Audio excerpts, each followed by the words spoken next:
You'll have to walk me through that. Right now, I'm renaming Marcy and Kyle Waxman.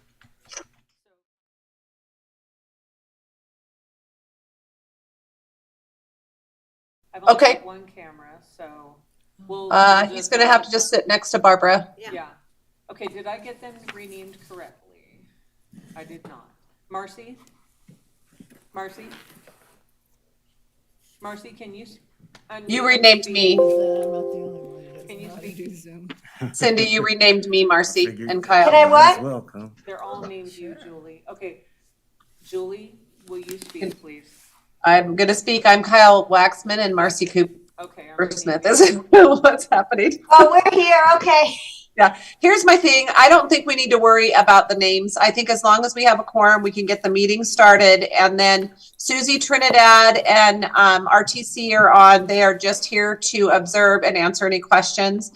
So you can turn your camera off if you want, sir. And then we can, if anybody has questions, they can talk to you if they have questions. But I wouldn't worry about renaming people. I think at this point, we just need to start the meeting. Okay.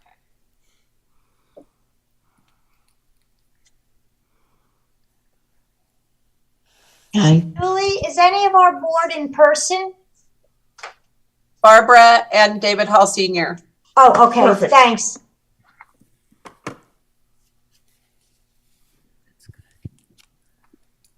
Okay, do we think we're ready? Okay, so I'm calling to order the Spark Senior Citizens Advisory Committee meeting on Wednesday, April 5th, 2023 at 9:01 a.m. Can I get a roll call, please? You may. Marjorie Ball. Kim Spoon. Here. Barbara Sterling. Here. David Hall Sr. Here. Marcy Cooper Smith. Here, Andrea Pelto. Here, Kyle Waxman. here. We have a quorum. thank you. So moving on to item 3.1, public comment. Public comment was received by Donna Clance and emailed to all committee members. So please enter that in the record. You guys are both on this camera. Okay. Moving on to item number 4, approval of the agenda. Can I get a motion to approve the agenda? This is Kim Spoon. I'll do a motion to approve the agenda. Can I get a second? Marcy Cooper Smith, I'll second the agenda. I have a motion by Kim, a second by Marcy. So any discussion? All in favor, say aye. Aye. Aye. Any opposed? Motion carries unanimously. Okay, moving on to item 5.1. Consideration and possible approval of the minutes of a November 9th, 2022 meeting. I'm assuming I need to do these separately. So You can do them together. together, okay. On the March 1st, 2023 Spark Senior Citizens Advisory Committee meetings. So can I get a motion to approve these minutes? Barbara Sterling, approve the minutes. Thank you. Can I get a second? Kim Spoon, I'll second that. Thank you. We have a motion by Barbara, a second by Kim. Any discussion? Hearing none. All in favor, say aye. Aye. Aye. Any opposed? Motion carries unanimously. Okay, moving on to item number 6, announcements, presentation, recognition items, and items of special interest. So does anyone have anything like that? Hearing none, we'll move on to item number 7, general business. 7.1, consideration, discussion, and possible recommendation of approval of funding to support seniors in a total amount not to exceed $100,000 to one or more of the following organizations listed in alphabetical order: Catholic Charities of Northern Nevada, Neighbor Network of Northern Nevada, Northern Nevada Center for Independent Living, Regional Transportation Commission of Washoe County, Soulful Seeds, Sparks Museum and Cultural Center, Sparks Parks and Recreation Department, and Washoe County Library for possible action. Oop. And Marcy, I'll just give a little introduction to this, if that's okay. The advisory committee was tasked with spending this, or deciding how to distribute this $100,000 of American Rescue Plan Act monies to support seniors. At the November 9th, 2022 meeting, the SSCAC identified specific service areas, which included rental assistance, transportation services, technical education, improved communication, and housing repair. We received 8 responses that Andrea just mentioned. And then at the April 1st, 2023 meeting at the SSCAC voted to continue the item to this meeting today. So the committee is tasked with deciding how to distribute the $100,000. Each committee member should have come prepared to suggest how they would like to see the money distributed. With that, members are free to discuss the distribution of the funds. I also wanted to mention that people that had put in RFPs are also available for questions. So if you have questions for anybody specific, I think most people are here or maybe here to discuss. So if you are not a committee member, you can turn your camera off. And then if they have a question, they can bring you back on, or you can turn your camera back on to answer any questions. Thank you. Okay, so I know the last time we did a little bit of discussion, but I think we agreed that we needed to start with the most expensive ones first, so we knew how much money we had to pass on to the other proposals. So I'm going to suggest that maybe we could either start with housing or transportation. Does anybody have a preference? Okay, hearing none, let's go ahead and start with housing since it is the most expensive. So we have proposals from both Northern Nevada Center for Independent Living and from Catholic Charities to do some rental assistance. Briefly, it looks like comparing these two items, they're very similar in their proposals. You know, they're basically allowing for 3 months of rental assistance and cost-wise, you know, again, pretty close. So does anybody have any comments? And then we can kind of try to agree on who and how much we're going to put towards housing. This is Kim Spoon. I just have a suggestion. Do you want to just poll each member? And I mean, if it's unanimous, then we can go from there. But if it's not, then we can talk about it. Okay, sure.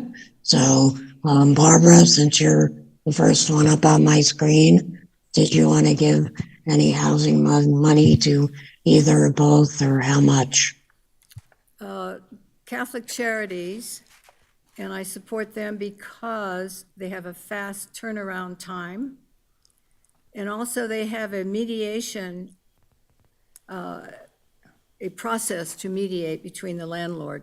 Those are good issues, important Okay. issues. Plus they have the Ms. Tran, who is also helping with mediation to discuss, you know, landlord, tenant, et cetera. So Okay. So how much are you saying you want to award to Catholic Charities? right now, 50,000. Okay. And I think David's sitting with you. So can I have I am. David's opinion? I agree David? with what Barbara said. Okay, so you want to give 50,000 to Catholic Yes. Charities? Yes. Okay, thank you. So, Kim? I'll tell you, this is really difficult. They're so close. I really don't have a preference over one over the other, although Northern Nevada Center for Independent Living was the one that I kind of leaned toward. Because they also have the one-time rent assistance, which I did not see in the Catholic Charities, but I do agree that the Catholic Charities, I like the mediation issue. I also like the way they have a, what was it? Let's see, hold on, it's right here, where they go ahead and have what is it called? When they go back and check their stats and figure out how it's going as it goes on, which I think is really important. So I think that at this point, let's see what everybody else says. If it sticks with Catholic Charities, I could certainly go that way. Okay. Kyle? Like just about like Kim, I was sort of split between the two. I didn't know whether to give it all to one or split it evenly between the two. Either one works for me, so I really don't. If the committee is more in preference to giving it all to one, that would work for me. Okay. Marcy? Well, I'm good with both of them also. I'm not good with giving the whole 50 grand though. I'll tell you that up front, because that's leaving us a lot less to give to transportation and to the Spark, to some of the others I'd like to see get some of the funding. So my problem is the amount, and I'm going to be honest for the record, this isn't exactly my thing on housing. My thing, is more helping the upper group who, is above the voucher level. This looks more geared to the lower income seniors who get the help right now and the assistance. And I was hoping we would get more to help like the 60 to 80% group, even though I understand both of these agencies are going to do that because we did put that in our requirement. If we do give them funding though, I would really love to see a big advertising push that people who are making more money realize they can go to these agencies for assistance, because people I know, when you hear these two agencies, you think of the lower income senior getting help. So I'm just concerned that it's all going to go to the lower senior income, and you guys all know I'm fighting for the above voucher level senior. So I'm being honest. No, that's all we want. Thank you for your honesty. Something that, excuse me, I would like to point out is that I did notice, going over these proposals again, that the one from Northern Nevada Council for Independent Living, their proposal is actually for 3 years. So if you look at page 3, they were anticipating March 2023 to December 2026. This is Kim Spoon. Can I interrupt for just a sec? I just got a text from Rosemary Paget. She Yes. says, the host removed me. Now I'm unable to join. Do you know what that's going on with that, Julie? I don't. Can you ask her to try to join again, please? Okay, will do. Can I see the mic? The other thing about both of these, as far as their contract, I did not, you're saying on the independent living, it said it's a 3-year contract? Their proposal is based on doing this for 3 years. I Of don't course, it remember says, reading that. page three, item C. That's strap type one. Page 3. Item C, it says. Oh, that's right. So this 50,000 is for 3 years. I completely missed over that. How interesting. So they assume that that's how long, if we gave them $50,000, of course, it would be till it ran out. But their estimate is that we would be able to do it for 3 years. So what I figured was, again, because I agree we have, the 50,000 is a lot of money. And so what I did in this case is I think I looked at these proposals basically for a year because, again, $100,000 is not a lot of money for what we want to do. So I divided their $45,000 and change by 3 and figured that a year's worth of rental assistance would probably be more like around $15,000 according to their proposal. And then they have a 10% admin fee. So basically, if we gave them $17,000 in round figures, then we would be able to provide hopefully 1 year's worth of rental assistance to the 0 to 80%, bracket. So that's what I was kind of proposing. Again, I am proposing to split it up, and I would like to see us give, 17. I rounded it up actually to $20,000 to Northern Nevada Center for Independent Living, and then also give Catholic Charities $20,000 for a total of $40,000 for both of them would be my suggestion.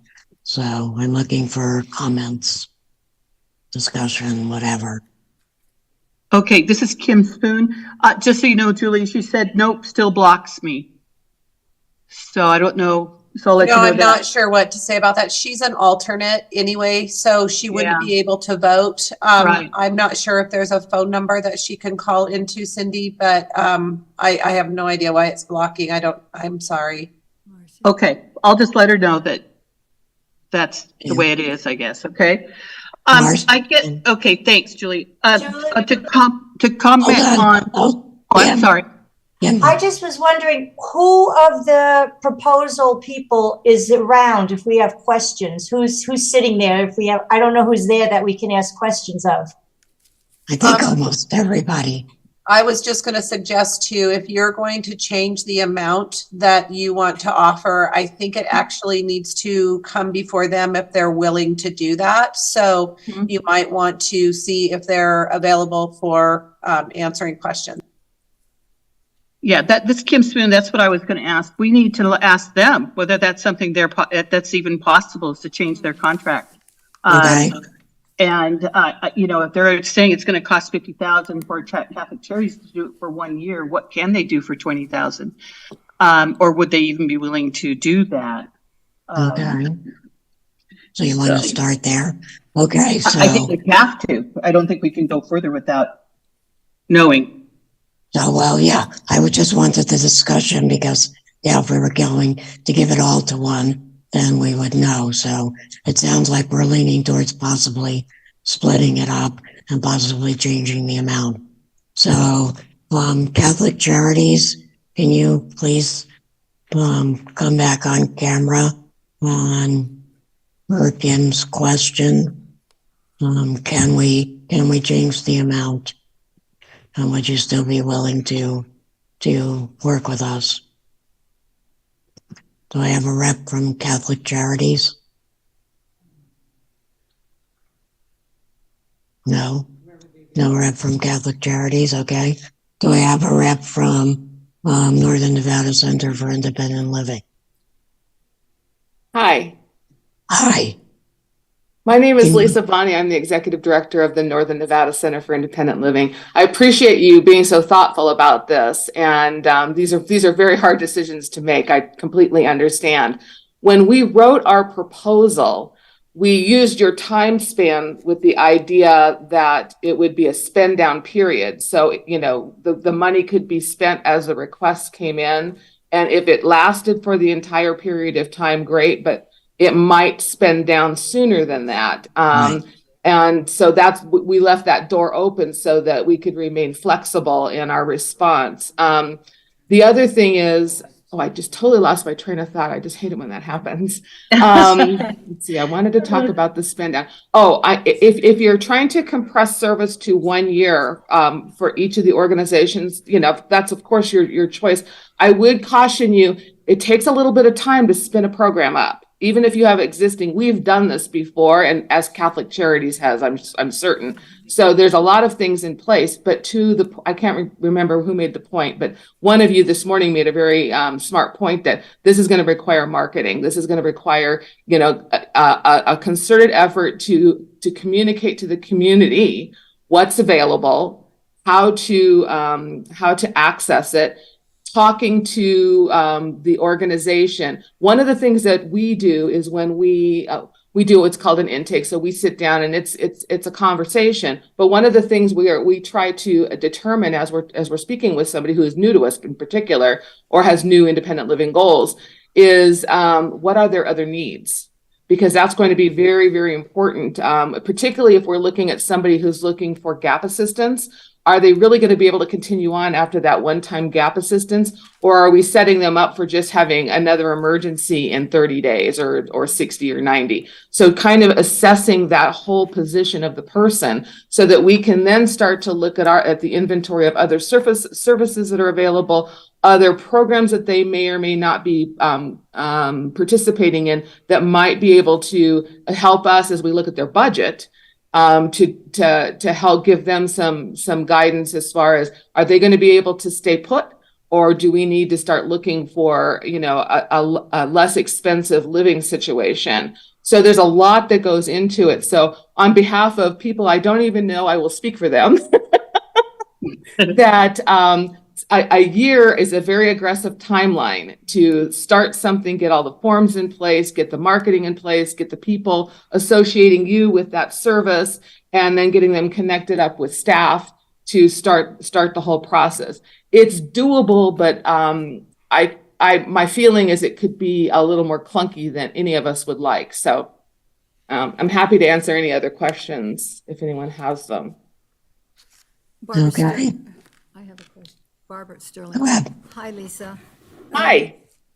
Your clients right now, would they not be ready to start with the STRAP program? Not all of them. No. Do you have some? Yeah. I'm sorry? You have some clients, though, that are ready, that you've already checked on their We have some budgets? people that Okay. we are, because housing has been such a huge hot Yes. issue in our area for the last 3 to 5 years, and most particularly in the last 3. So we do have some. The question is, now that we have a program that has a specific criteria, who in our client base might fit in the criteria? Because we have to remember, these people have to be residing in Sparks. Right. So there's that. And then, we have to assess where are they living now and all the budget stuff, because that's a different, we work with them, but a lot of the clients that we're working with, we call them consumers, I'm sorry. A lot of the folks that we work with have come to us with other needs.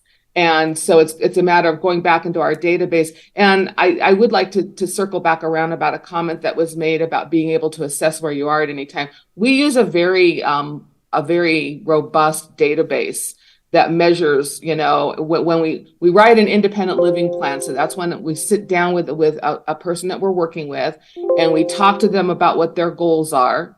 And then we work with them. They are very active in the plan on developing a independent living plan for them. Everything is customized to the person.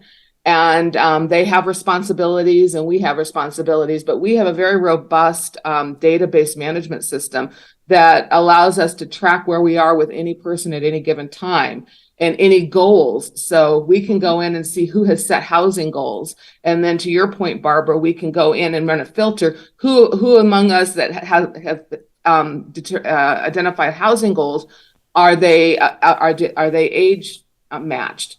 Do they live in Sparks? So we can start filtering all of that through. And then that allows us to look at who we're already working with, that who could possibly qualify for this funding. And then what we do is we also have a social media person that works with us. that helps us to develop messaging out into particular communities. We utilize this a lot when we were facilitating CARES dollars into the communities. Our operating area is everything except for Clark County. So we had to message to every county and you know, what we had available and who they would be working with. And so we have a very robust system of being able to do that. Okay, thank you, Lisa.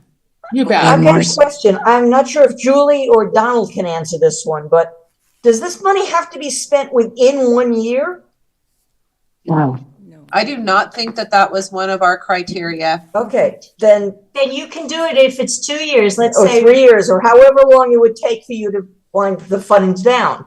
That was our assumption when we read your RFP, was the program was a 3-year, it sunsetted in 3 years. So all of the reporting had to be done. It all had to be wrapped up by the end of the 3rd year. Okay. So Marcy, did you have another question? No, that, I was gonna say, so if we, let's say, if you were okay with us giving you less than 50,000, you could still though spend it over 2 to 3 years. That was what I was just gonna double check, that it didn't have to all be spent in a 1 year, so, okay. So I had a question on, is your clientele, just, the disabled, or do you reach out to the general senior population? I don't know a lot about. I always had the impression that you just worked with handicap. No, we actually, we have a very robust relationship with the senior centers in every county in the state, except for Clark.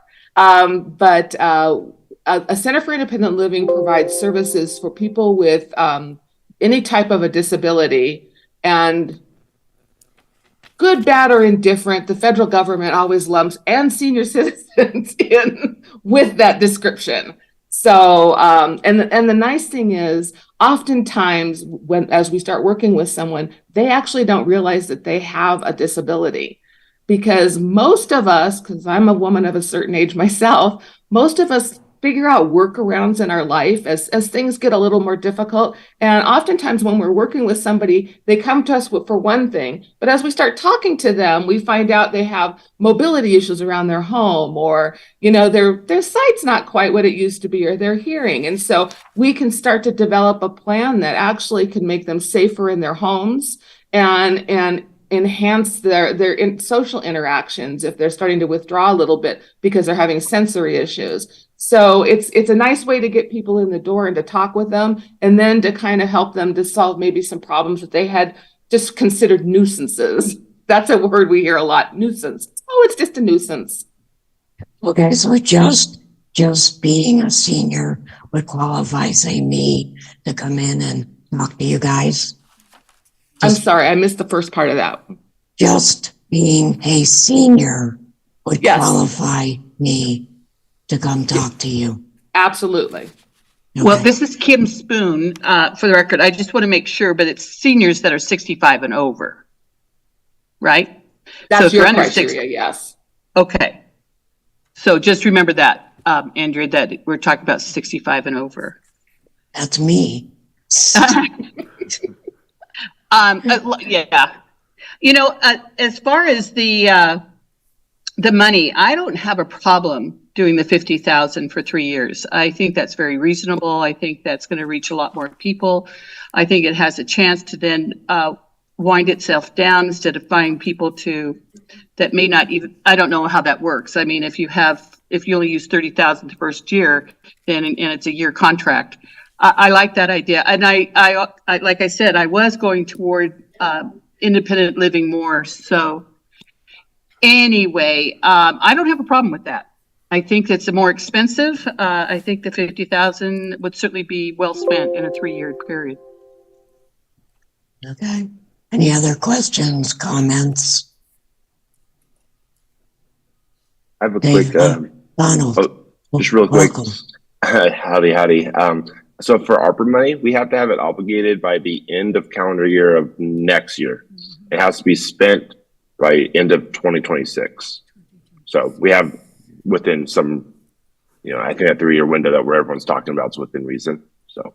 Right. It's much like Thank you. CARES money. You Yep. you just have to know where by the end of the first report, the obligation period, you have to have made a contract or where it's going, and then it has to all be spent down after that. Okay, thank you. Wanted to chime in. Thank you. Thank you. Thanks, Donald. So, okay, well, after everything that has been said and heard, is there anyone that wants to make a proposal or a motion rather? I think we do have, I know Christine from the museum is on. I don't know if there's anyone else on that wants to. this you want was them? Julie Jewell for the record. So we will make one motion at the end. So what I would suggest is you discuss how you think you want the rental assistance money spent, and you can all talk about that. Then we'll put that in there, and then you'll move to the next category, but it'll all be one motion at the end. Okay.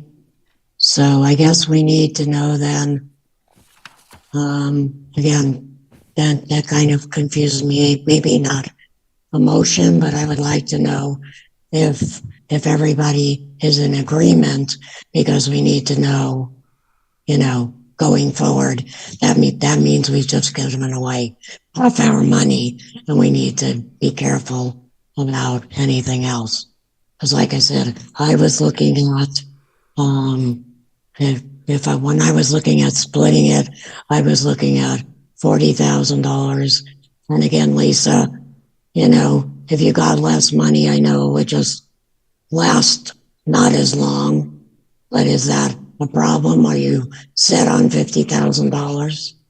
We're not set. We're thrilled to have anything to work with, because there's nothing more frustrating than having people come needing help and having no resources. And all of our federal money that we had been tasked with spending is, to Donald's point, that those have all sunsetted. So, do I want all 50? Sure, I do that, but would I turn down less? No, that would be irresponsible, because we really want to make sure that our community is going to benefit here. There's some real hurt that we need to be able to step in and start to help people figure out. Okay. So, I know it's not a motion, but I would suggest, at least for this period where we're trying to balance our numbers, I would like to suggest that right now we might say we'll give Northern Nevada Council for Independent Living $40,000 at this point. And then we can always raise it later if we have money left over while we're doing all this accounting work. So is there anybody that's in total disagreement with that? This is Kim Spoon. I don't have a problem with that. I think we need to be careful that since Catholic Charities isn't here, that we give them money that they may not be able to do a structure for, because it's not enough. So I think if we're going to do 40,000, it needs to be, that's where we're setting it, is to Center for Independent Living. Yes. Just so you know, that's my thought. That's what I was kind of proposing, to see if we're all in agreement that at the moment we're thinking we're going to give a total of $40,000 just to Northern Nevada Center for Independent Living, since Catholic Charities is not here to speak for themselves. Yeah. So does anybody have a problem with that? No, I think it's a good idea, not at this point allocating the full 50,000 and see where we are at the end of all of this, so we don't cut ourselves short where we want to give some money to somebody else and we've already given it away. Okay. And Barbara, I know you were pretty. Yeah, are you saying, at this point, we are not going to allocate 50,000 to Catholic Charities just because their representative is not here? Or are we just kind of putting it at the end to see how much we got left? What are we saying here? Well, I was asking, right now, I'm leaning towards Northern Nevada giving $40,000 to Northern Nevada Council for Independent Living and nothing to Catholic Charities at this moment. And that's why I was asking if anybody has any heartburn over that. I don't have a heartburn, but I am still recommending 50,000 to Catholic Charities. Okay. Okay. So okay. So I guess for the moment, we'll get back to that later when we have to vote on all of these. So I guess now we'll move on to transportation. So for transportation, and again, I'll just start unless somebody else wants to start. I was going to propose to give, and again, I think Amy, you're out. Are you out there? There you are. Yep. Well, then I am here. Yes. Okay. So, I was proposing, looking at your proposal, that again, you did a 2-year proposal, but I don't think we can necessarily afford a 2-year proposal. And so I was assuming, and you'll have to say if this is something that you would even consider, that looking at your 1-year proposal, that we give you $7,280 for the use of your for your transportation coordinator and van driver for the handicapped segment of the population. And then on the Lyft vouchers, I was going to propose that we just give 20 people an $80 voucher for a year's period, which would be $4,800 per quarter, which would be a total of $19,200 per year. And then I know you also have $21,7455 for marketing and outreach, and then the indirect costs, which you've been kind enough to explain, for $35,8545.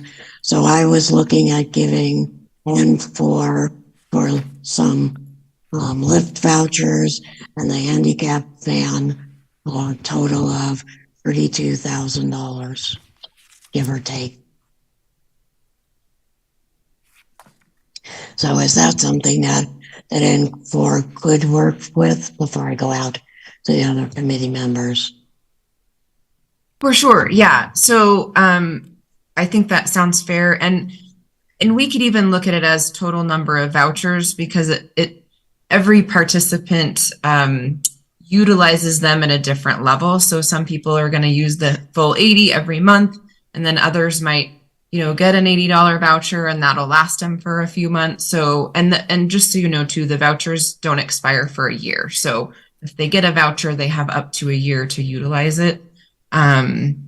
So this really could serve more people than it looks like on paper. It's just hard to ballpark it because, like I said, everybody's kind of taking a different amount of rides, and the distance you kind of dictates the cost of the ride when it comes to Lyft and Uber. So yeah, I'm totally happy to consider that. I think you've got our transportation program coordinator, just that like small percentage of their position is helpful because it will increase the volume of the people we support. And we also have some ARPA funds coming from City of Reno for the same thing. So I'm kind of excited that there would be the opportunity to serve seniors across our whole transportation service area.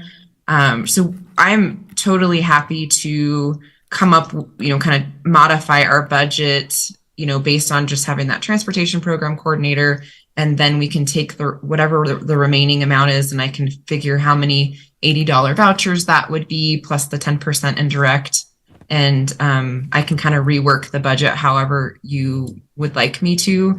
And just a quick note on the 2-year project period.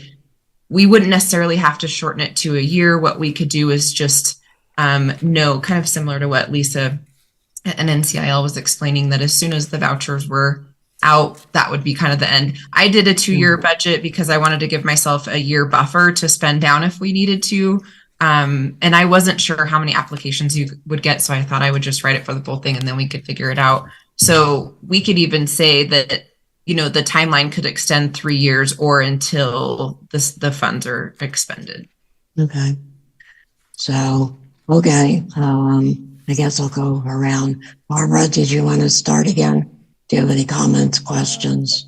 Yes. Before we do that, this is Kim Spoon. So if you're doing that, Andrea, did you want any funds to go to RTC or just? Yes. Was planning on giving some funds to RTC also, because I think the Flex Ride is a very valuable program.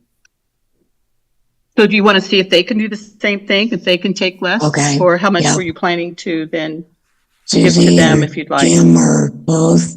Okay, so on the other side of that, I was looking at possibly giving 50 buses, free passes out to, again, qualified Sparks seniors, and that would be a total of $19,500 that we would award to RTC, is what I had came up with. So Jim, Susie, do you have a problem? It looks like basically your proposal was based on, giving $390 for a full year of a pass. You know, and again, based on, I guess, the cost of the reduced pass. So my understanding, and then again, I apologize because I haven't used Flex Ride, but I think normally it would cost a senior over whatever age Rachel said, $1 every time they did Flex Ride. So if we gave them a pass for a whole year, then, you know, they would save up if they used it once a week, or, you know, I assume they would have to come and go.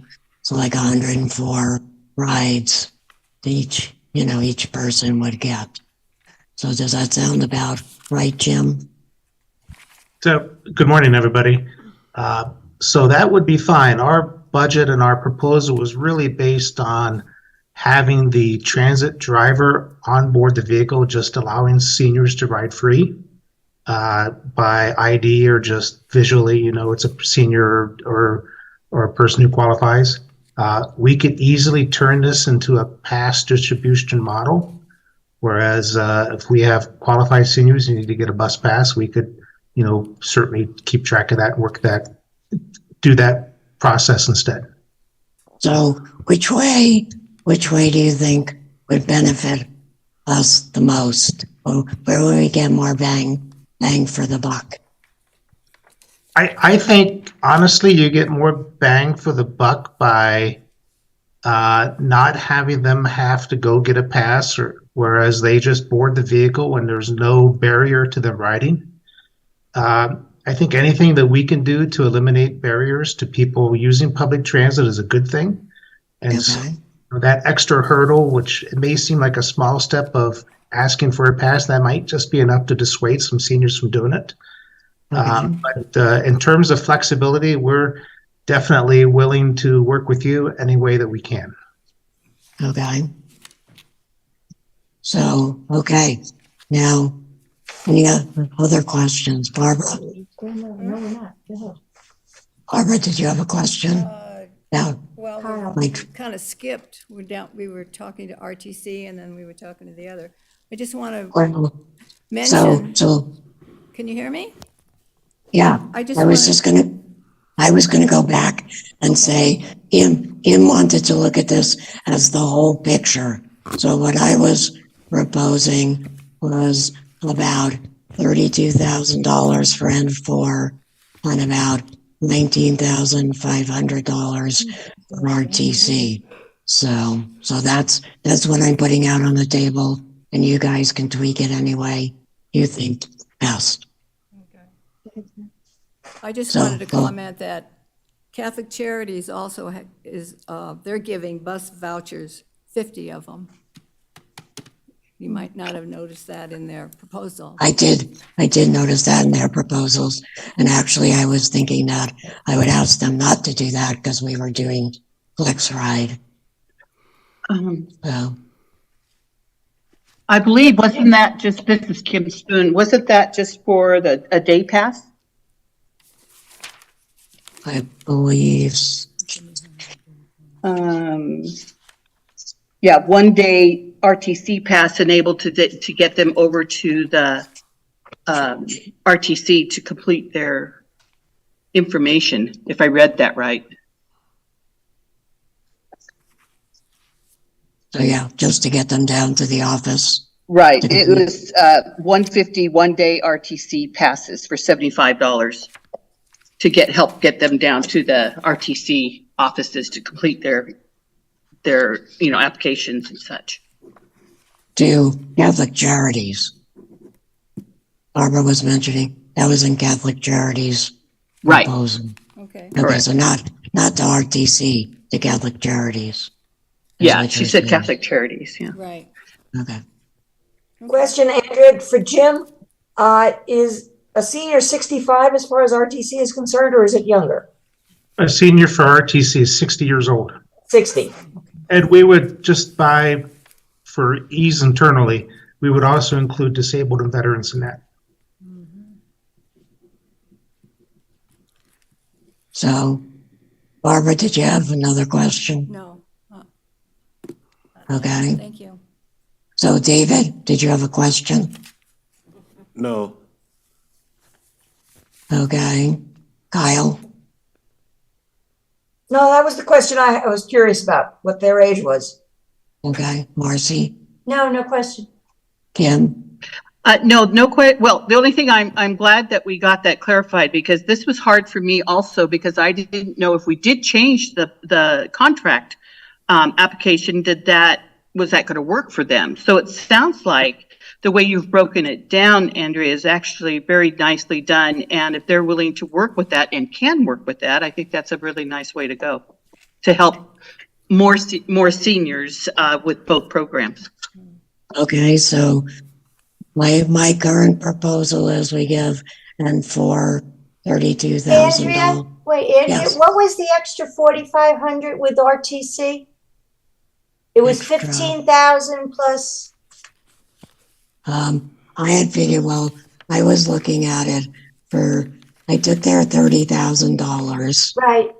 and Susie said it would cost $390 for a Right. full year. So I divided that. That was going to be 77 seniors. Right. And so I looked at if we only divided it for 50 seniors. 50. Okay. Thank you. Yes. Okay.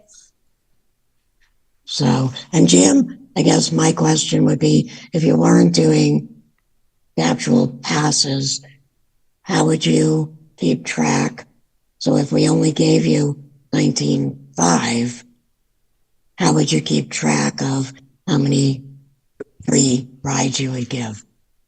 So we keep track of our free rides through our software. Okay. We can report on our software every time we offer a ride to a senior. Okay, so my calculation then is still fairly good that basically, 50 seniors would be able to ride for a year, even if we didn't do actual physical bus passes. If we gave you 19.5. Is that? We would be fine with that. Okay.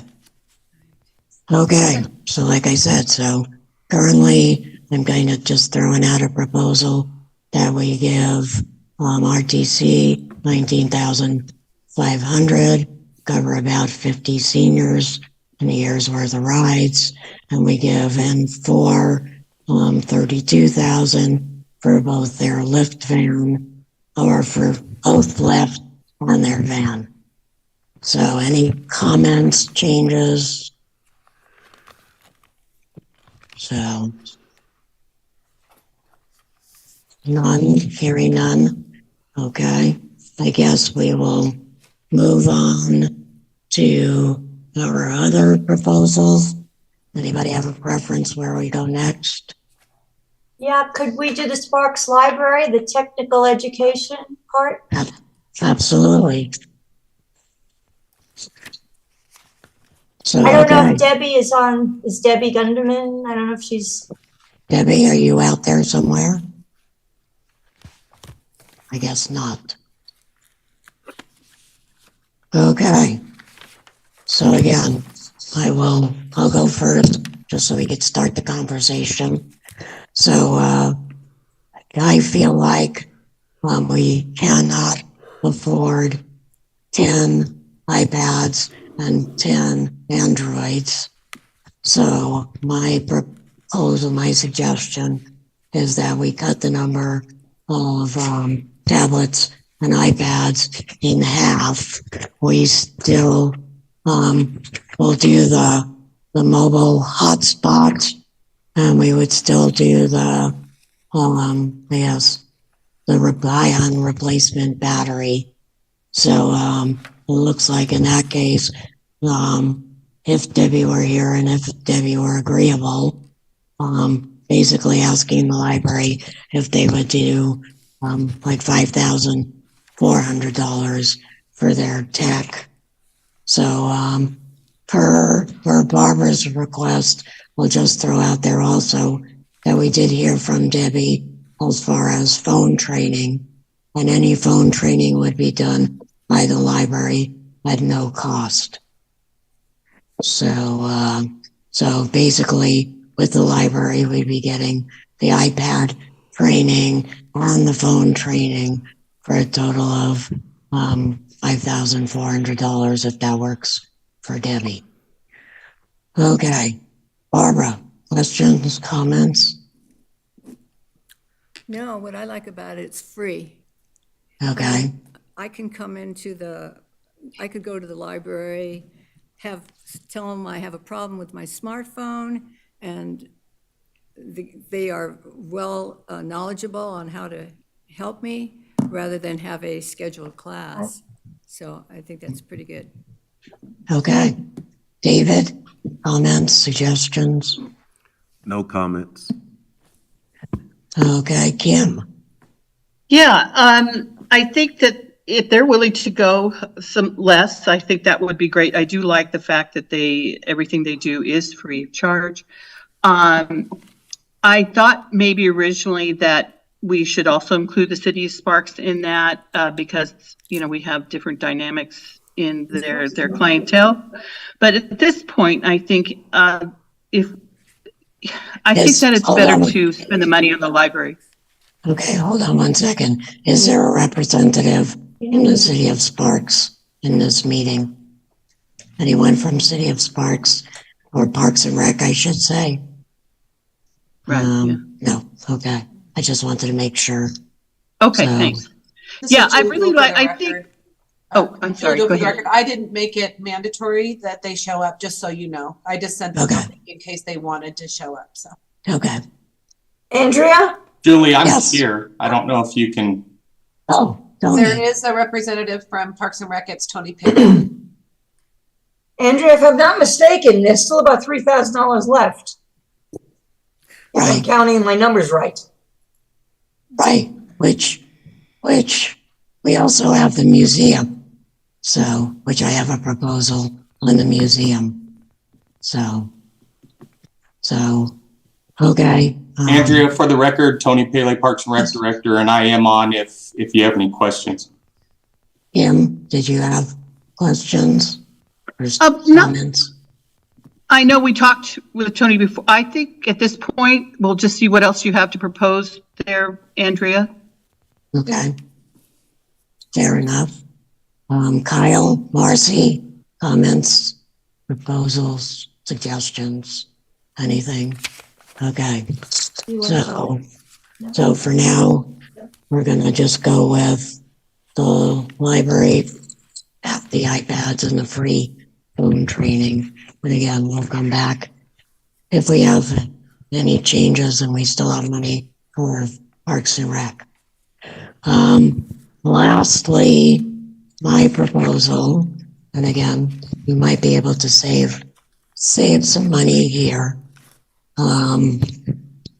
I definitely would like to give the museum at least $1,200 for the printing of their newsletter. So, because again, we want to also reach out to Homebound. Everything we're doing are for seniors that are kind of getting out and about and doing all that. But along with that, so the blurb on the museum publication they had liked would include articles on historic sparks. They will be listing upcoming events at the museum, information for seniors that might want to volunteer, information on communication. So again, they would be physical newsletters that would be mailed to senior participants. So in addition to that, and this is where I was kind of torn and I'm looking for disagreements on that. I was also leaning towards the museum's technical education for $2,000. So that would be the total of $3,200. And their technical education are monthly classes that go kind of to the next level. They listed a bunch of what they thought the topics would be. So it would actually be teaching seniors how to do Facebook, Instagram, Twitter, how to digitize photos, a bunch of classes that I thought might be of a lot of interest to seniors. I specifically saw one on connecting cameras and microphones for virtual calls, and I have had a heck of a time finding a microphone that would actually work. And it looks like we have Miss Christine on the line with us. Hello, Christine. How are you today? I'm good. Thank you so much for even entertaining our request. As you, of course, know from attending some of our events, and I've attended some of your meetings. We're trying to build and build and build here. So just to be able to have the opportunity to ask for any funding, anything, much like someone else reflected earlier in this meeting, we're happy to have any support at all. So thank you for considering that. And quite honestly, the Headlight newsletter has been part of the museum's its own internal historical documentation since it started in 1985. And it's a resource that we've actually used recently, going back, documenting donations to the museum, the historical families that were noted in the newsletter over the many years. And it's actually become kind of a historic documenting local history for us as well, in addition to how we tried to use it for outreach purposes and letting people know. And it's an easy thing. Paper is it's a hard thing to justify in today's world. The expense, it's becoming more expensive to print things and mail things. Of course, postage is going up, and it's actually a thing that we've been kicking around. Like, how do we have on our museum newsletters hang on just one second.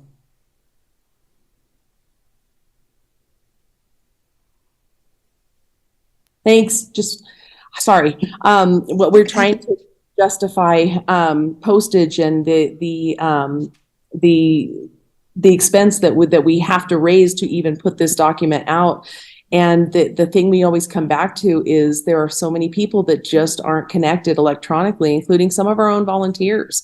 And so if this information doesn't reach them in their mailboxes, they're maybe going to be further detached from things that we're trying to do. And I appreciate that you recognize the importance of that document. So that's exciting to me, and we'll do what we can with any additional money that you see fit to allocate to us. And I appreciate your time. Thank you. Okay. Barbara, do you want me to start with you first again? Regarding the Sparks Museum? Yes. Yeah. Well, I think that was one of our projects. We tried to, we typed up several newsletters, and we distributed them Right. to the various places ourselves so I think I agree with having communication with this Headlight newspaper for 1,200. Okay. Vern, what is your opinion on some advanced classes? No, I think those are just wants, not needs, so Okay. All right. that's the way I feel. Okay, David? We're talking about the museum. I tend to agree with what was proposed. Okay. I can see So, merit in so all are of you, that. are you in agreement with both the 1,200 for the newsletter and the $2,000 for the classes? Yes. Okay. All righty, Kim. Yeah, I think that's very thoughtful. And I think, and I really hadn't looked at that too much because I wasn't sure whether what kind of money we were going to have for this. So I appreciate the fact that by doing, the partial contracts and stuff, there is some funds left over to maybe do this. And I think I love the idea about the newsletter. That's wonderful. And as far as the advanced training, I understand what Barbara's saying, but at the same time, there are people out there who have learned all the basics, and I think maybe some advanced training really hits other people. So I'm not adverse to that. If people are, or what has been that 2,000 and something else, I'll certainly listen, but I'm not, I think that's very thoughtful.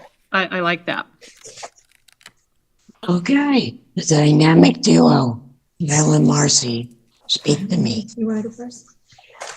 I'm just wondering, as far as the advanced trade, how much of that is an overlap with what the library will be doing?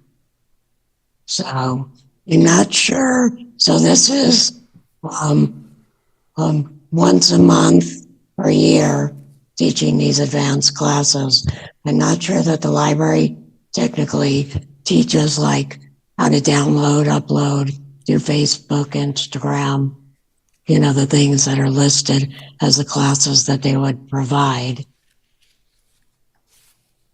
That's my only So- concern, is whether we'd have an overlap in this case. Right. As far as the newsletter, I think that's an excellent idea. I'd Okay. love to be involved because, as you know, we have a hard time distributing our newsletter. Yes. Yes. We printed a bunch and we gave them out and they never went anywhere. So I'm really excited about people, working with the museum and getting information out on, making sure that people are actually getting what we're doing. So, Miss Marcy. Well, I'm all about print, Christine. That's my biggest fight I have on all my senior boards. There are seniors, they still like that hard. Everybody on this call can tell you that about me. They still like that hard to read. So absolutely, I'm all in favor of the print. I'm not sure either about the training, but full disclosure, I don't do Facebook. I don't do Twitter. If anything, I'd give a little bit more money to the printing effort, to tell you the truth. So that's where I'm coming from. I'll be honest with you that we put it in there based on our current, what our current cost is for the Headlight. And there's been times where we've had to make choices between printing in color versus black and white. And we've had some of our board members just say, I'll pay the difference because this particular issue, we really want to show why these stamps are important and it needs to be in color. So we've had to, of course, the Headlight can be more expensive the more pages we have in it and things like that. So we could just add a little bit more to that as well. One other question, could we, since we'd be giving you some funding for printing, if we wanted you to include something that we were doing with our senior board, could we get it in there? For free? For $1,200. There you go.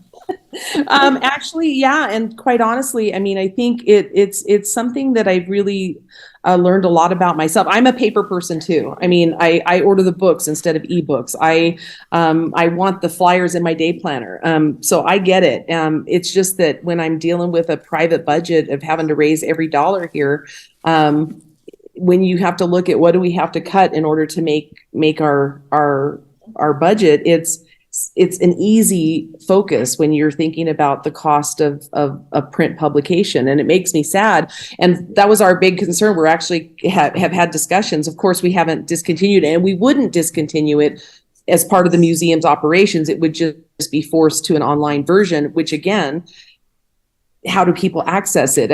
I'm sure some of you know that we did the podcast series, and it was extraordinarily well received. It's being heard in 32 countries. We are stoked. It's great. But there's so many people that still come to me and say, I don't know how to find them. I don't know how to download it. I don't know. I don't understand. And so that just seeing this disparity in access, and once you know how to do it, it can be super easy, but having somebody explain it is the problem. So that's why we went further with what could we do here creatively. And of course, we couldn't know that the library was going to put in for programming and stuff like that. We were just willing to take these tasks on to and also further engage the public, and maybe people end up wanting to be in the museum too. So it's a win-win for everybody, no matter what. This is Kim Spoon. Oh, good. Okay, thanks. Okay, looking at the, I have to agree with that. I think that maybe putting a little more money for the newsletter. Looking at the library application, it says, when asked what they wanted to accomplish using technology, 3 items stood out on the top. Communicating with friends and family, filling out medical forms, taking advantage of telehealth appointments and banking needs. Sounds to me that the library is very capable, especially under communicating with friends and family, to deal with Facebook, any other type of information along that line. So I would be willing to put more money into the newsletter, and maybe the leftover can go over to the library to help assess or to get people engaged with what they can offer. Okay. I appreciate that, and I actually would agree with that myself. I realize I'm cutting off my nose despite my face. However, the library is better staffed and also has extraordinarily well-trained people that are already dealing with teaching people how to download books and exist within their own technological services, and I agree with that.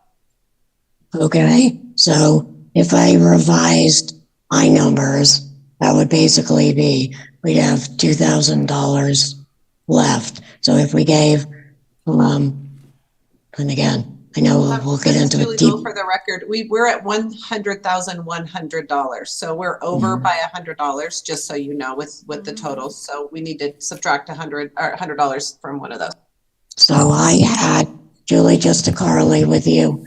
So, and I don't know where we're different. I had $40,000 going for housing. I had $19,500 going to RTC. I had $32,000 going to N4, and then $5,300. Oh, I had 5,400. So that's where the difference is. Yes, okay. I lowered them to 53. And that would leave 2,000. And then, so that leaves, and I had 3,200 for the museum. Is that? Oh, 3,200. I thought it was 1,200. 1,200. No, for the newsletter. Printing of the newsletter. And then 2,000 for tech education. Oh. Right. And so what I'm saying is, if we take off the 2,000 for tech education, we now have 2,000, right? Right. Okay. So then the decision becomes, where do we want to spend? Was there anything additional? Again, Tony's on there. I don't know if there was wanting to add some money for Tony, of all the money you wanted to go to the newsletter. So now I'm asking for suggestions on where you would like to see the extra 2,000 spent. This is Kim, for the record, Kim Spoon. I would like to suggest maybe just putting a little more money in for the newsletter, like 1,500, taking the other 1,500 or whatever that is. That's not 1,500, whatever it is. Put that back into the library, since we're having them do most of the IT work, and then that whatever that is, and then we could resort I'm back sorry, to the you housing. lost me. Can you say that again? Yeah, if we increase the newsletter funds to 1,500. I'll just give them 300 more. Right. Yes. And then Okay. you'd have, what, 1,700 left? And Yes. put that toward the library. Because if they're going to do the majority or all the IT work that we're giving them, I think they should have more money on that end. Okay. Okay, so that's your proposal. That's a proposal. Okay. Yes. Barbara. I'm adding it because I'm kind of confused where we are. So do you want me to go over it again? Yeah. So we're thinking, and again, we'll discuss this in general. But right now I have listed $40,000 for housing, and then we can discuss where it's going. 19,500 to RTC for the free flex ride. 32,000 to N4 for their transportation, which would be their handicap van and free lift tickets.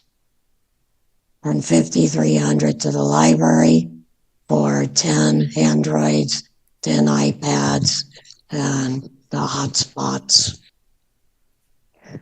And then we have 1,200 right now to the newsletter, for the museum newsletter, which left us with $2,000.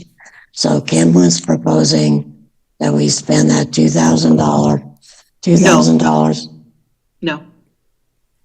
Oh, go ahead. Finish. I'm probably interrupting too fast. Sorry. So Kim was proposing out of that $2,000, we give 300 of it, 300 more to the museum and 1,700 more to the library. That's how she would like to see that leftover $2,000 be split. So now I'm asking you, what do you think? Julie, do you have a hand up? No, I was just going to say, Julie Duell for the record. I was going to say, so that makes it Sparks Library 7,000, Sparks Museum 1,500. Okay, right. So Barbara, how are you proposing we divide the extra, the leftover $2,000, since we're not giving it to the museum for the tech training? When you say leftover, is this the whole package, the 100,000 we're talking about? Yes, yes. What happened to Catholic we've- Charities? Well, again, right, that's why I said Yeah. $40,000 for right now I'm saying $40,000 for housing in general. We'll have to discuss who it's going to after. Next. Yeah, next. But right now, on our $100,000, I said $40,000 is going to housing. 19,500 is going to RTC. 32,000 is going to N4. Right now, I have 5,300 is going to the library, and only 1,200 is going to the newsletter. So if we add all that up, we have $2,000 to our $100,000. And so Jim suggested we break up that extra $2,000 that we still have left to play with by giving 300 extra to the museum and 1,700 extra to the library. So what would you like to see done with the $2,000 that's not currently allocated? I would like to talk about Soulful Seeds. Okay. Okay, you can talk about Soulful Seeds. I think we discussed at our original meeting, and I thought we all agreed that looking at Soulful Seeds' proposal, they could not specifically give food to Spark seniors. They are just asking for money to establish or expand their community garden. No, And I since don't it was- believe so. I don't know if you've got the minutes, but we really didn't discuss that. I remember discussing it, but Yeah, we discussed it, but I again, don't think there was any kind of a vote, so we can't discount sulfur seeds. I thought we had said it didn't meet the criteria. It didn't meet any of those 5 requirements. I thought that was what it was, but I may be wrong. But it does meet one of the 5 criterias. we only had three criterias for the RFP. Well, Right? Was it 3 or 5? Julie, help me. We had 5 categories: rental Okay, assistance, okay. transportation services, technical education, improved communication, and housing repair. So nothing about food. okay, it Correct. says, according to ARP, food access programs need to be included in ARPA-funded rental assistance program. So food stability is also included when you're thinking about rental assistance. But we did not have that in our proposal, according to what Julie just read. So we did not ask anybody else about food.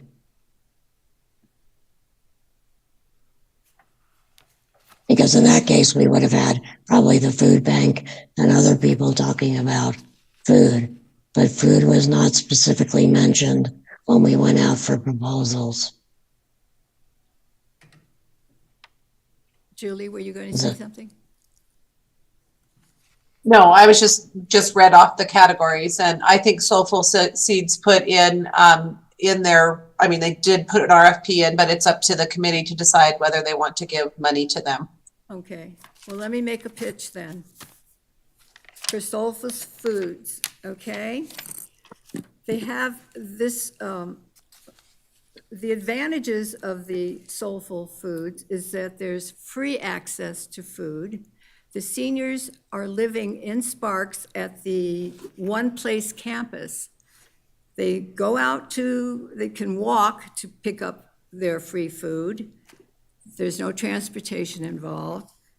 They also are involved socially because they're volunteering in the garden. They're learning. It's a socializing opportunity. They're meeting new friends. They're not lonely anymore. And loneliness was one of the things that seniors were exhibiting. There is Again, so yes, so the farm is located at Our Place campus, which houses families with kids, men, seniors, women in recovery. So how can you guarantee that the money we give them, that food will only be given?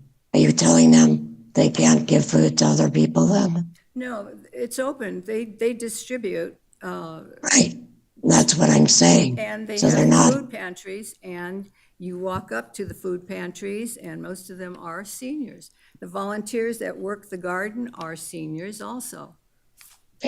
they're also families and men and women and recovering from addiction. And one Because we thing- had Go ahead. we had a speaker at one of our meetings that Marcy and I believe Kyle was at, and she told us exactly who lives at Our Place. That was why we felt that. So my 2 arguments are that number 1, they are not able to meet our criteria, which is Sparks seniors only. And number 2, as Marcy said, their food was not one of the 5 things that we requested in our RFP. So I believe either of those requirements that we cannot consider Soulful Foods proposal. So okay, Jim, would you like to speak on this, please?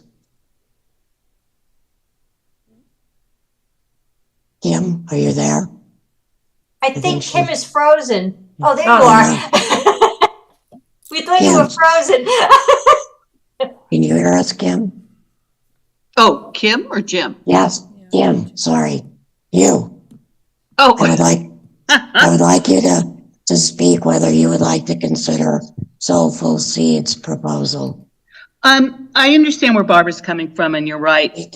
Food issues are so important. The problem with this that I see is more technical in the fact that you had referred to this, Andrea, that if we had it, it would have allowed, if we had food as part of our parameters, we would have been allowed to have more people come forward in their organizations regarding food items.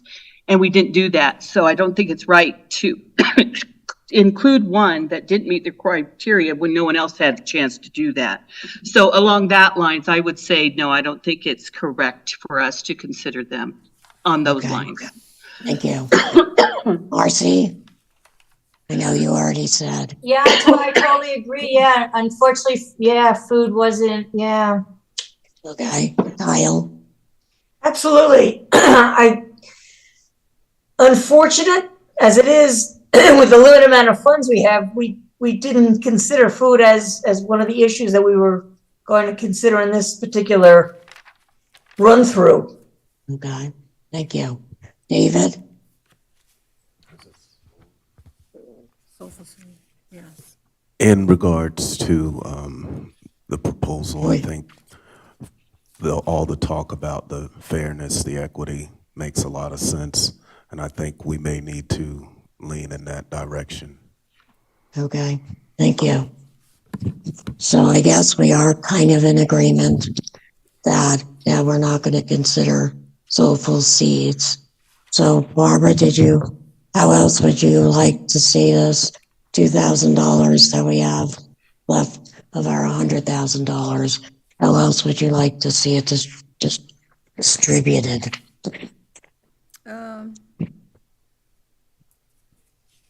Let's see, we've done the Sparks Library.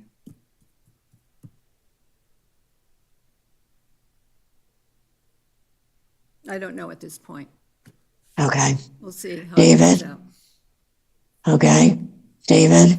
Well, like I said, do you agree with Kim's suggestion? I'll go with Barbara, back to Barbara. Do you agree with Kim's suggestion that maybe we could give 300 more to the museum and 1,700 more to the library? Okay, for the Sparks Museum, that's for the headlight, correct? Right, Okay. correct. And then the library, you're giving additional. That's fine. Okay. That's fine. So, David, do you like Kim's proposal, or do you have somewhere else you would like to see the $2,000 spent? I think the 1,700 and the 300 would go well with what Kim has said. I think that's a very good idea. Okay. Kyle? You're unmuted. Yeah, I absolutely agree. Okay, Marcy? Also, I agree. I would also like to say I'm thrilled with how much time everyone has put into this as far as deciding what they would like to do with this funding.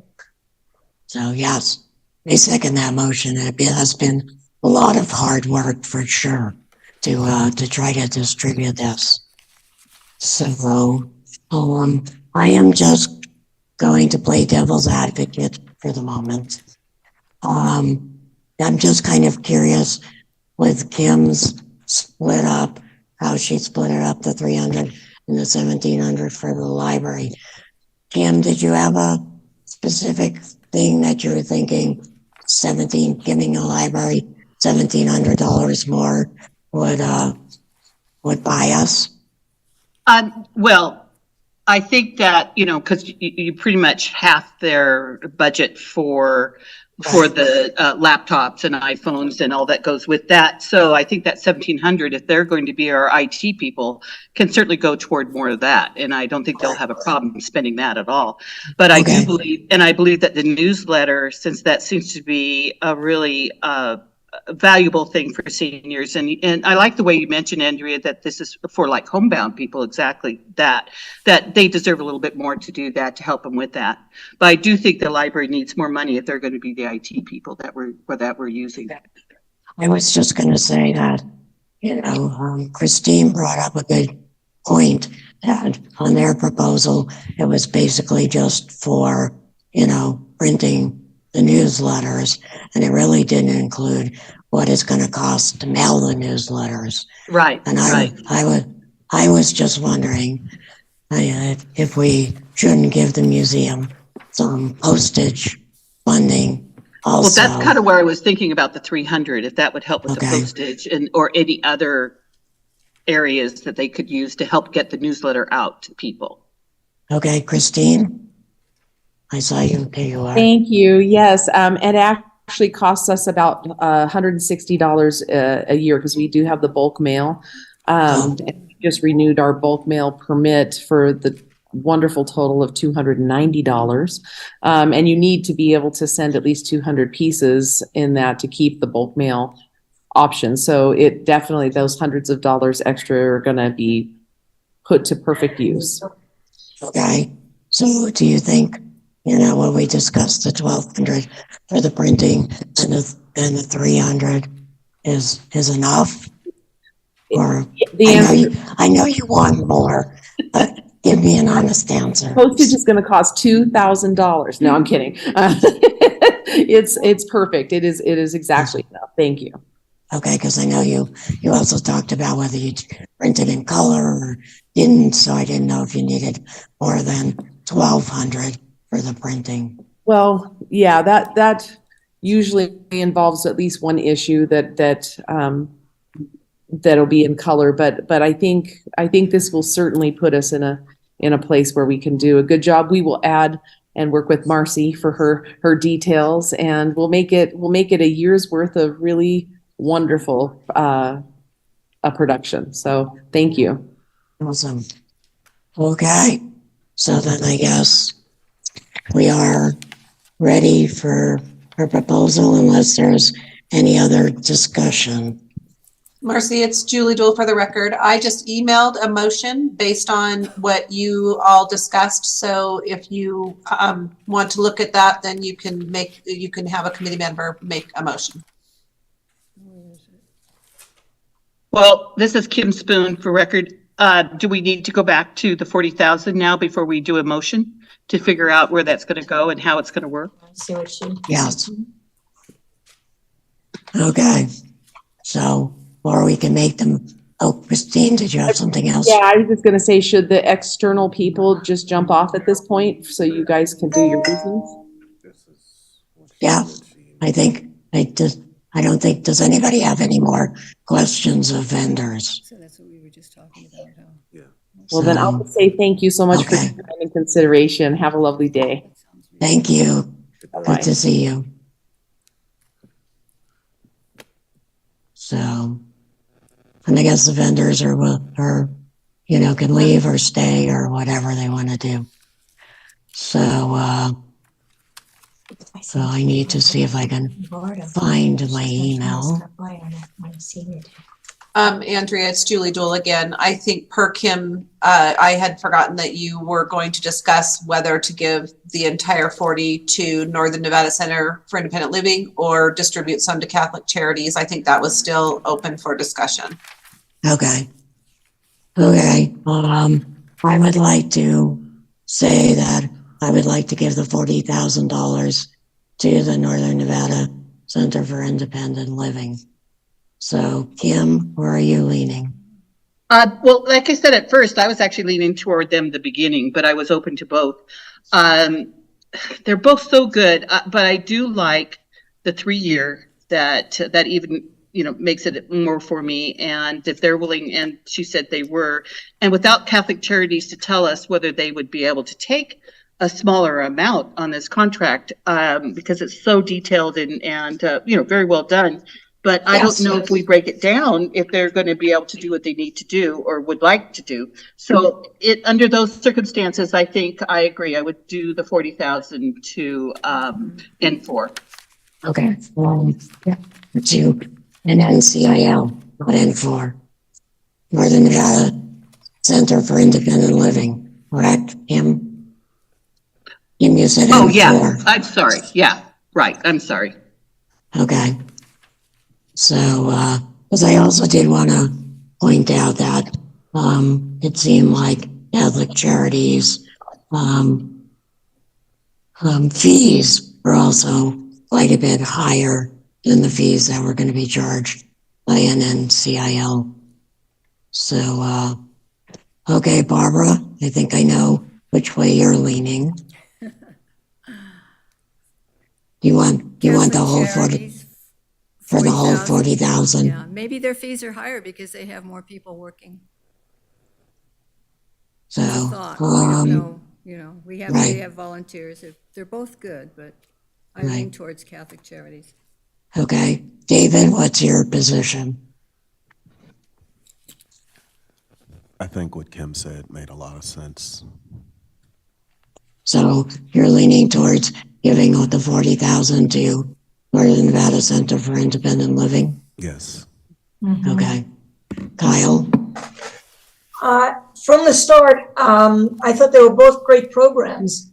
And at one point, I was even willing to just split the money between the two of them.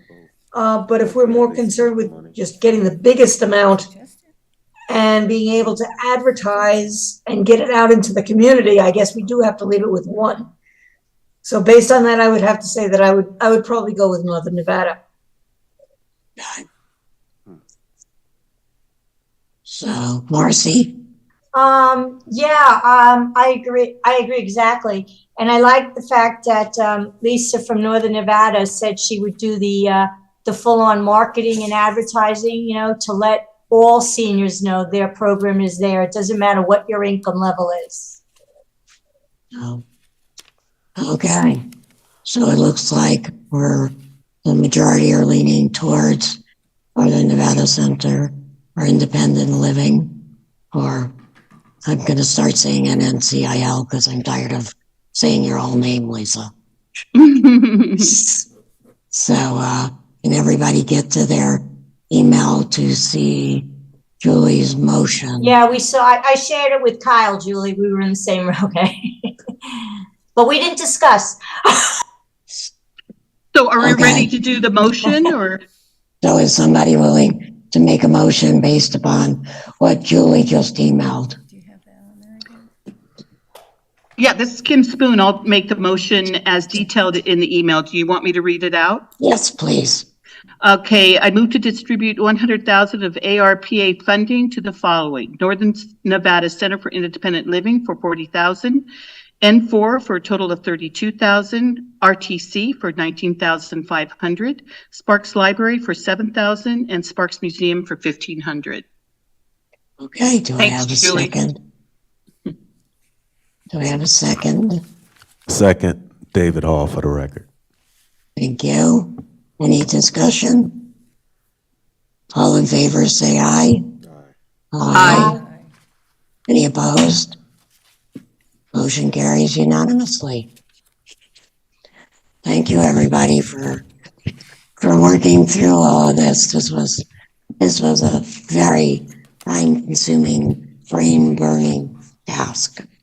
So, This is Kim Spoon, also for the city. Thank you guys for doing all that initial work on there too. I really appreciate that. It really helped us set, I think, a good structure to work off of. So I do appreciate that. so, all righty, if I could find my agenda buried in all these proposals, I will move I on. just have a question. What's the next process now, Julie? Does this go before the council, or does it go back to staff, or is this it? What happens? Yes, Julie Dool for the record, yes. So this will go before staff, and then we will reach out to the vendors and negotiate a contract with them for these totals that you have recommended. Okay, and so, He didn't hear you. do we need to go to council? So staff will present it at a council meeting? And do we No, need it to does, go- it does not need to go before council. Oh, It does not, okay. ha, Donald. I hope We that trust I'm you not guys. wrong there, but I do not think so because they gave you direction on earlier in a different meeting to distribute those funds. So I do not think it needs to go back before council, but if I'm wrong, I will Yes. certainly let you know. Thank you. Because I thought I remembered hearing that we would make a presentation to council and they would be the final decision makers. But but that's only what I remember. I will double check that. I think there was a presentation possibly. I'm not 100% sure, but I'll find out for you. Okay, thank you. So I found my agenda, and it looks like we are now on item number 8, comments from committee members. Committee members, do you have comments? Barbara, any comment? No. David? No. Kim? No, thanks. Kyle? No, thank you. Marcy, sorry. Okay. So, no, I think I skipped over one. I'm going to make, because it looks like I was supposed to go. Anyhow, I'm going to make an announcement. I'm just going to announce that I have worked very diligently to get events for seniors for Older Americans Month, and Marcy has too. So, and Kim also has stepped forward and has an event coming up. But yes, I would like to reach out to let people know that in the future, you know, I would like to see more participation from the committee. I personally filled out 14 forms for registrations for events for Older Americans Month.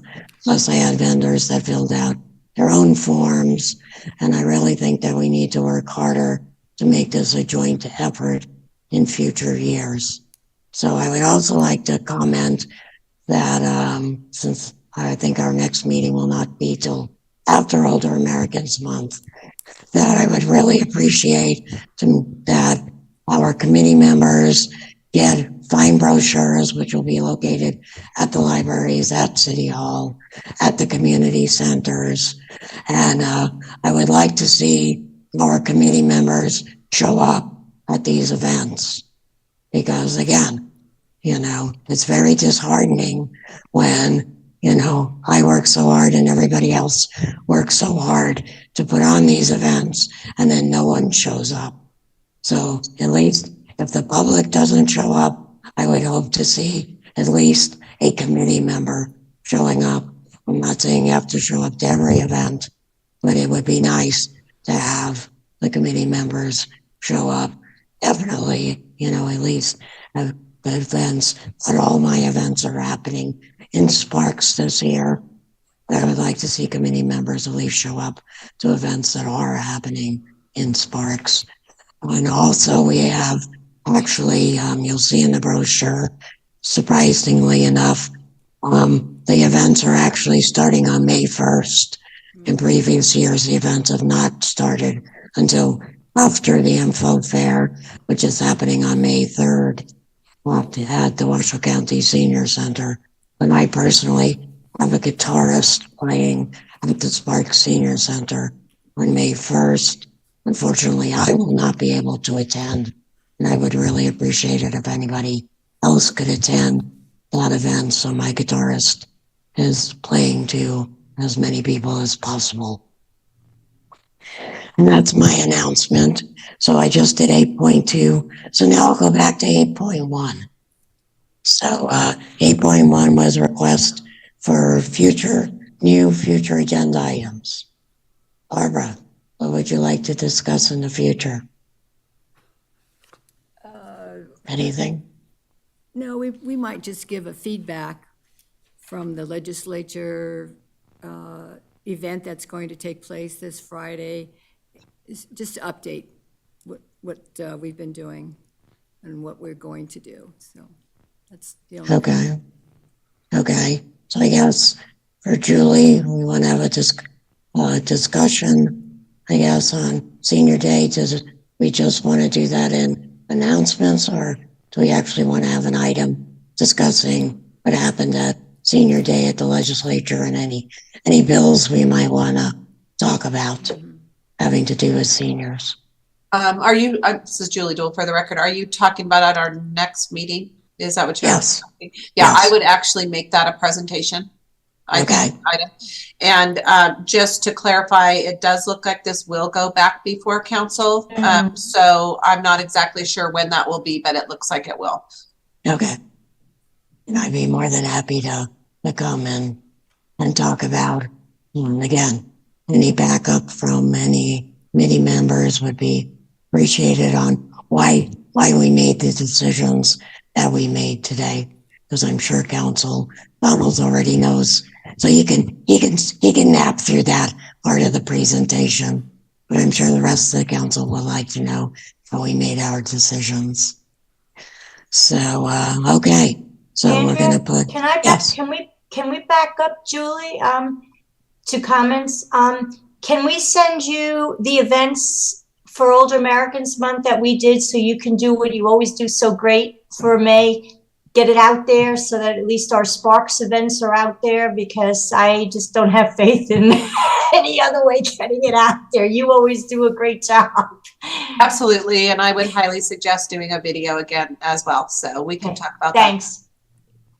Yes, I had already talked to,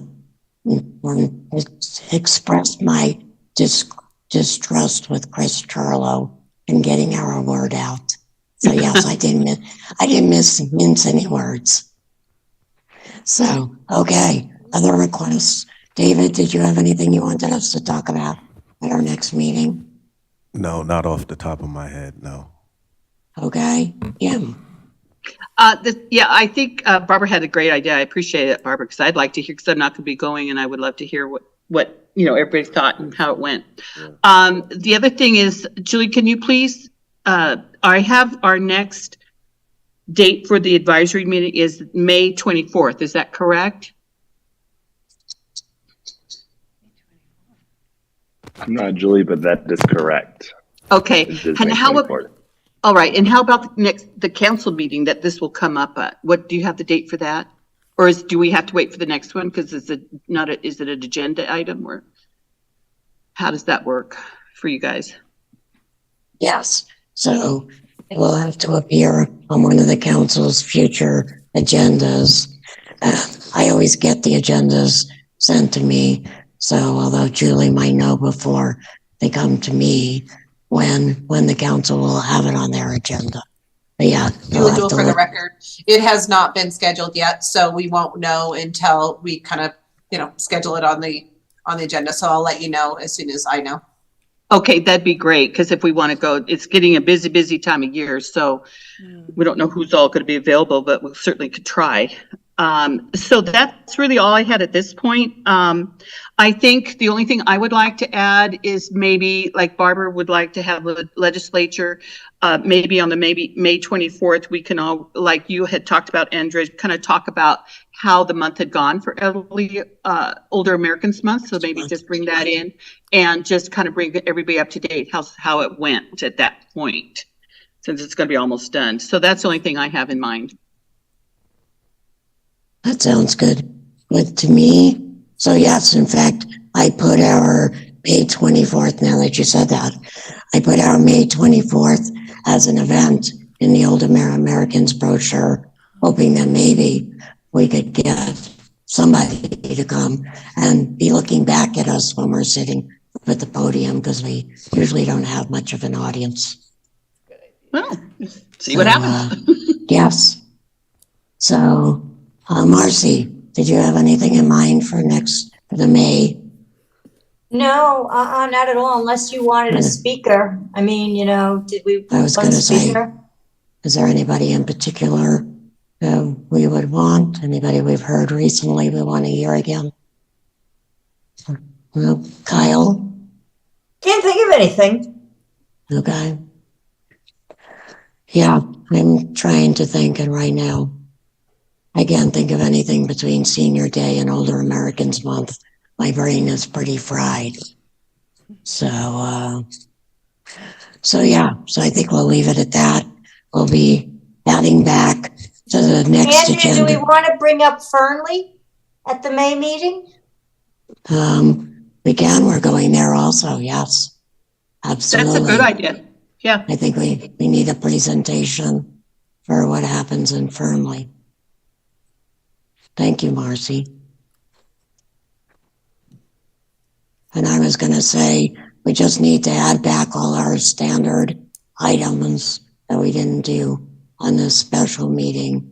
So we'll hopefully have a report from Washoe County. We can talk about, well, yes, we need to talk about, age friendly, because there's been a kind of a talk or a proposal from Washoe County. They're going to be working on making a one-page, two-sided form. So we might want to bring a sample of that form to our meeting and discuss whether that one-page form is something we're going to go to. So we'll take our 12-page form down from the website and post this two-page form instead, that hopefully we can get more people to fill out, since nobody wants to fill out a 12-page form. I'm trying to remember, Julie, can you think of what else, or look at an old agenda, what else kind of our standard items were? Julie Jewell, for the record, I'll make sure I look at that. I want to say Sparks Library that we had. Yes. Yeah, she's been coming, you're right. Yes, an update from Sparks Library. And Donald, do we have a council person that would like to come? Don't we usually have a council person that comes? I'm sure we can get back on that rotation and be good to go. And then looking at my notes, I think we also have Judge Cheryl Eiding. Oh, as a right. suggestion too. There's our speaker. Yeah, and I know Christina at the museum. Obviously, I'm partial. I'm, full disclosure, I'm a board member over there. But I know we had her listed as a potential speaker we want her throughout. So, As a sidebar, Donald, how's Christopher doing? he's good. He's doing good. Good. Yep. He's definitely improving. Cool. You can see the improvement when you see him, Donald. Good. 100%. Yeah. No, it's Good, because yeah, I haven't it's gotten definitely to getting see better. him yet. Awesome. He's showing up to council meetings, so maybe he might be a good one. I'm not trying to, but he might be a good one to give Yes. an update. Yeah, absolutely. Tell him we'll go easy on him. Even me, I'll keep quiet. That's no fun. Yeah, I think it's good to get, what's happening at the library, what's happening at the museum. So it's good for us to know and be able to share with seniors what special events they're doing. So I think that's perfect. So anything else? Actually, we'll be having several of the Older Americans Month's events at the Sparks Library. So, Yes. and Spanish Springs Library. So Debbie can give us an update on how the events went. Yes, I'm even having one at the museum. So yeah. Okay.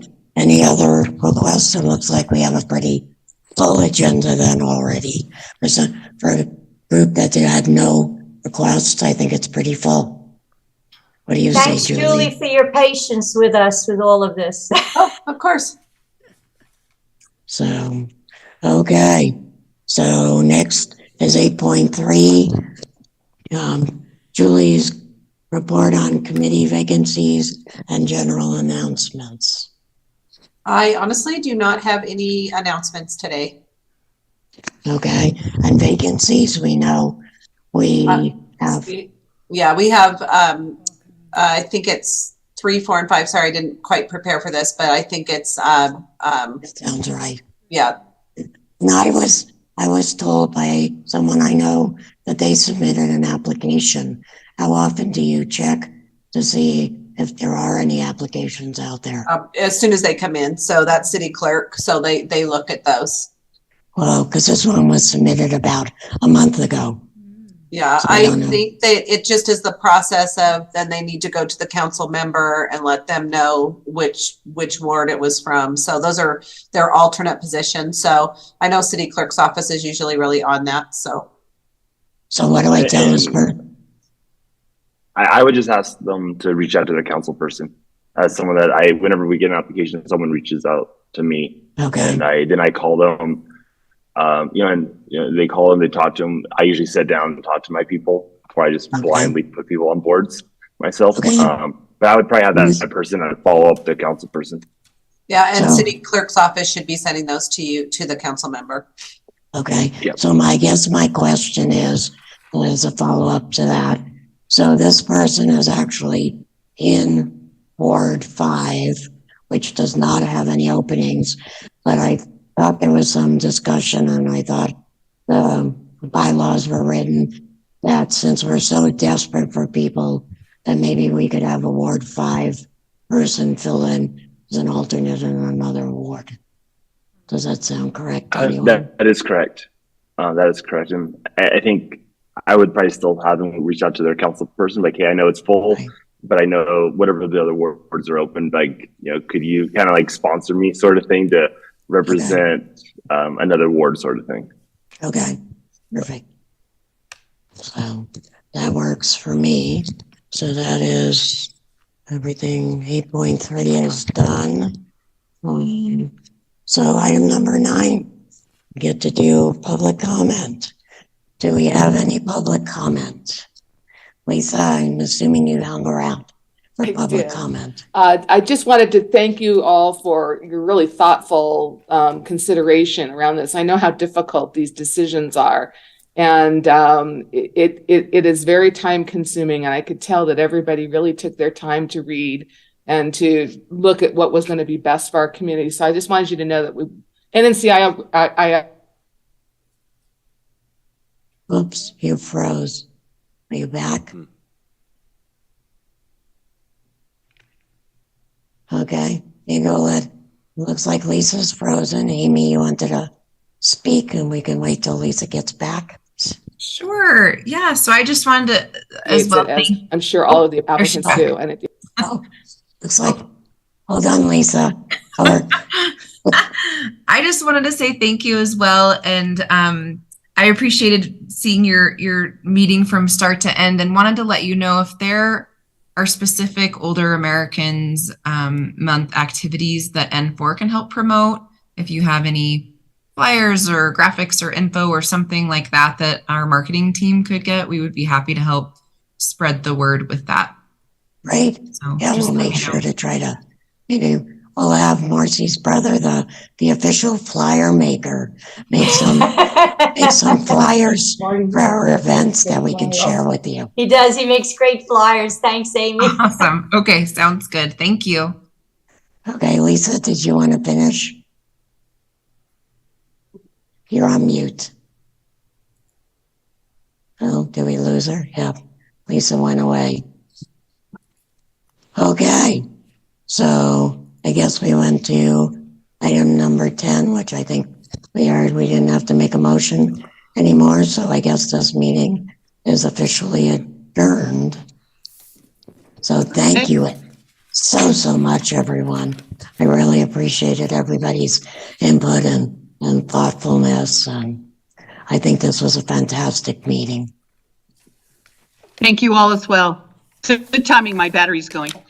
Okay. Bye. Yeah.